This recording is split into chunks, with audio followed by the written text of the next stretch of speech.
lalaktaw sa di na tumanaw. Pipilipit sa sakit ang mga leeg ng mga butaw na nakisawsaw. Kahit pa naman sumigaw sa lakas na hiyaw mo, ako ang iyong napalitaw. Kahit sa kilos dating ang karakas sa tangas na na ako, ano daw? Isa kang pangahas kaya tagbas, di ka ba kinalabit ang kayabangan mo? Masyado ka bate, di umaabante, lunod sa sariling kababawan mo. Inaasahan ko kahit saan man lugar tayo ay magpapanagpo. Magkakaalamang matapang ka lamang kapag ikaw ay nasa likod ko. Kaya pag gumarap ako tumakbo, ilabas sa sungay mo na tatlo. Dinay ka na naman kami na maliit mo, dahil narating niya yung level ko. Sige Yuri, pakitaan mo, napasuhin mo ang mga nagmamagaling. Sige saan mo sila wag ang mga base, yung na ang bahala pag may napapatayin. Takot ako siga, pero pag ako'y inabay ibang usapan na yan. May kaso ka dyan, di nga ako buo kahit naman ang mga nanong kaya pag sinaktan. Kung di ka ko manilala ko sila ako kilala kapag lumilim na ang mga paningin ko. Nakulagot to sa kasasapak ko, baka mamatay to, awatin niyo ako. Sino daw ako, digo ako to, ako ang malaki sa pangarap mo. Hanggat tumataloy ang flow na may G sa pangalan, dinikin sa leeg mo. Nangangalampag kami kaya tumabero, mag-isa walang bahala. Ang mga sibisabi, lintik lang ang walang date. Sa mga nangapi, anak ka ng patakte.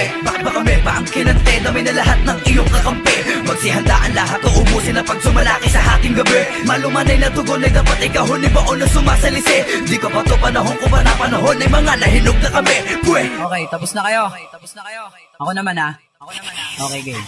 Sinong nagsabi? Di kami babalik, bubulalo lahat kami ay umalis. Nagkamali ka ng inakalapan o pala sinasabi mo naglaho na lahat ng papangis. Paano ba naman kasi ang dami ko na pinipilit kami sirain para di na umangat. Di pa rin ba maalis sa utak mo ang mga salita ko mga tigre kung kumagat. You're just a piece of shit. Di ka pinaaral maputi ng inay mo, tapos nag-aastang veterano patumpukin ng inan ko. Di kami yung tipo na kailangan papatulan, papato ka ba ang utak mo na balatuba. Di ganun kakitid ang utak ko para mapapasinin ba ang verses nyo na balahura. Sige manghula ka ba ng mga walang kwenta mong prediction. Bibitayan lang kita ng pabalagbag para madala ka na sa aming leksyon. Nagulat ka dahil ang apat na demonyo'y bumalik na. Pwede umalis ka na sa tono ko, pwede sa pa ako'y humalik ka.